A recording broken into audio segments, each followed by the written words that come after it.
Welcome to the Stoic tide. 3 signs. You're at the final stage before a breakthrough. There's a moment in every transformation where the darkness feels thicker than it ever has. Not because you're lost, but because you're close. The final stage before a breakthrough is not peace, it's war. And if you're here, it's because you're on the edge of something vast.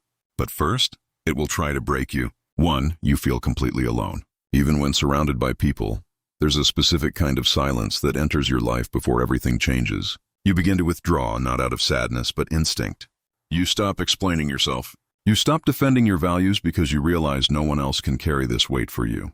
Epictetus once said, "It is impossible for a man to learn what he thinks he already knows." And most of the world still thinks it knows, still clings to illusions. But not you. The isolation you're feeling is not punishment. It's purification. It's the stripping away of shallow connections, mindless habits, and emotional noise. What you're left with is the rawness of self. And only in this silence do you meet the person you were meant to become. We've all felt it. The cold stares when we pull away. The invisible walls that grow when we choose discipline over distraction. But here's the truth. You're not alone. You're just not like them anymore. 2. You're haunted by the urge to quit what no longer serves you. There comes a moment when you can no longer fake it. Not in conversations, not in your career, not in your habits, not even in your inner world. You begin to feel sick at the thought of staying the same. Sick of chasing what others told you to chase. Sick of lying to yourself just to belong. Seneca warned, "As long as you live, keep learning how to live." That means shedding what once felt safe, but now feels suffocating. The pain you're feeling is not confusion.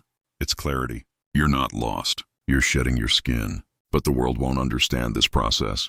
They'll tell you you're being reckless. They'll say you've changed. Good. That means it's working. Growth is the most terrifying form of rebellion because it forces you to abandon identities you've outgrown and walk into a future no one can predict. But here's what we forget. A cage is still a cage, even if it's comfortable. And if you're starting to claw at the walls, it means your spirit is still alive. 3. Destructive emotions begin to lose their power over you. The final sign is subtle, but it is the most powerful. You no longer react the way you used to. Anger visits you, but doesn't stay. Fear knocks, but finds the door locked. Sadness rises, but you watch it pass like clouds over a silent mountain. Marcus Aurelius wrote, "You have power over your mind, not outside events." Realize this, and you will find strength. And that is what you're finding. You begin to see the storm from above. You begin to understand that pain is not the enemy. It's the training. We have all been prisoners of our emotions, lashing out, shutting down, drowning in what we couldn't control. But now you're becoming dangerous because stillness is terrifying to those who've never met it. Because a man who doesn't beg for validation can never be controlled. You may not see it yet, but something is shifting. The chaos you feel is the breaking of the old world inside you. It's the resistance before the birth, the noise before the silence, the fire before the light.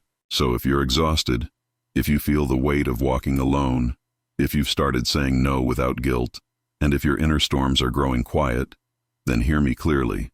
You are not at the end. You are at the threshold. Don't turn back, not now.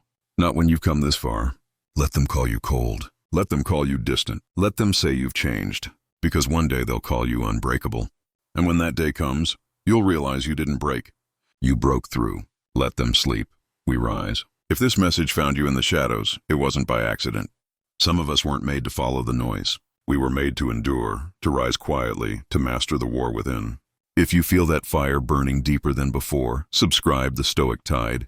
Because we don't chase motivation. We forge discipline. And when the world sleeps, we train. And train harder.